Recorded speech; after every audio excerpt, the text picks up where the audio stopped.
സ്വന്തം സഹോദരനോട് മാപ്പ് നൽകേണ്ടതും സ്വന്തം സഹോദരനോട് ഇഷ്ടം പോലെ പെരുമാറേണ്ടതുമായ വാചകങ്ങൾ ഹദീസിൽ വന്നതൊക്കെ എല്ലാവരോടും അവർ സഹോദരന്മാരാണ് എന്ന മതേതരത്തിന്റെ ഭാഷയിൽ വലിയ വമ്പന്മാരായ പണ്ഡിതന്മാർ പറഞ്ഞുകൊണ്ടിരിക്കുകയും ഹദീസുകൾ ഉദ്ധരിച്ചുകൊണ്ടിരിക്കുകയും ചെയ്യുന്ന കാലം. നമ്മളൊന്ന് ആലോചിക്കേണ്ട കാലമാണിത്.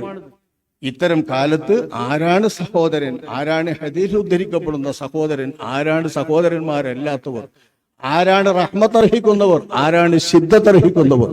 മുഹമ്മദുർ റസൂലുള്ളാഹ് വല്ലദീന മഅഹു അശിദ്ദാഉ അലൽ കുഫാരി റഹമാഉ ബൈനഹും. റഹ്മത്ത് അർഹിക്കുന്നവരും ശിദ്ദത്ത് അർഹിക്കുന്നവരും അല്ലാഹുവിന്റെ അടിയങ്ങളിലുണ്ട്. അതെല്ലാം മതത്തിന്റെ കൃത്യം പോലെ നിർവഹിക്കുന്നവരും നിറവേറ്റുന്നവരുമാണ് മുഹമ്മദ് നബിയോട് കൂടെയുള്ള വിശ്വാസികൾ എന്ന് അള്ളാഹുവിന്റെ റസൂൽ, അള്ളാഹു ഖുർആനിൽ പറഞ്ഞിട്ടുള്ള റസൂലുള്ളാഹിന്റെ അനുയായികൾ. അവരിൽ നമ്മൾ പെടണം. അള്ളാഹു സുബ്ഹാനഹു വ തആല നമ്മളെ അതിൽ ഉൾപ്പെടുത്തുമാറാവട്ടെ.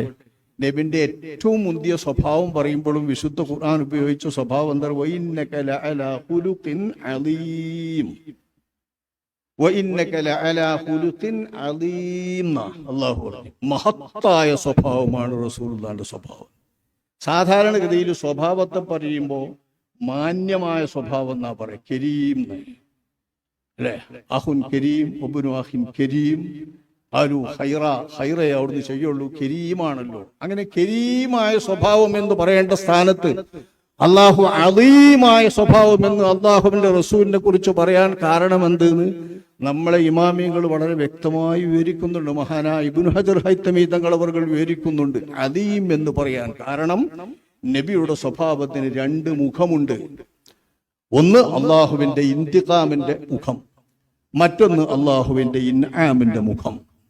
കരുണ അർഹിക്കുന്നവരോട് കരുണയും നന്മയും വർത്തിക്കുന്ന ഇൻആമിന്റെ മുഖത്തിൽ പെരുമാറേണ്ടവരോട് നബി അങ്ങനെ പെരുമാറുന്നതിൽ മഹത്തായ പ്രകൃതമാണ്.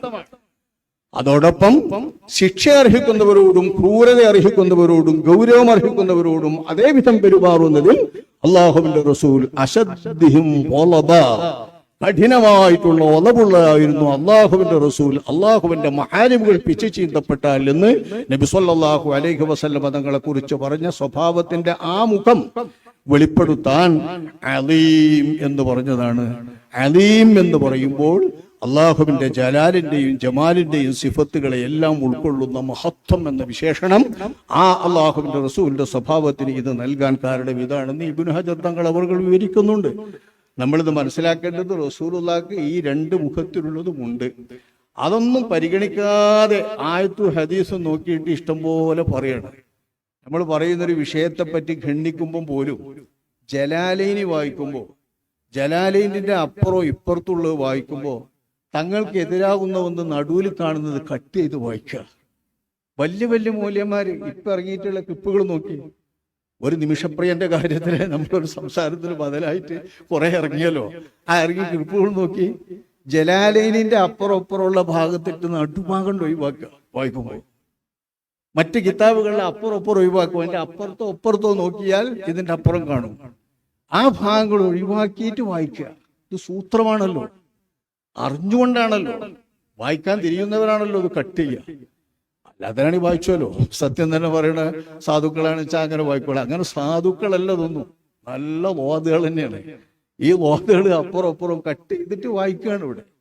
അങ്ങനെയുള്ള ഒരു കാലത്ത് വന്നാൽ എല്ലാവരും എല്ലാ അർത്ഥത്തിലും ഒരുപോലായി മാറും. മാവേലി നാടു വാണിയിടും കാലം തന്നെ ആ ഓണത്തിന്റെ ആൾക്കാരായിട്ട് നമ്മളൊക്കെ മാറും. അങ്ങനെയല്ല, മൂമിനും കാഫിറും തന്നെയാണ്.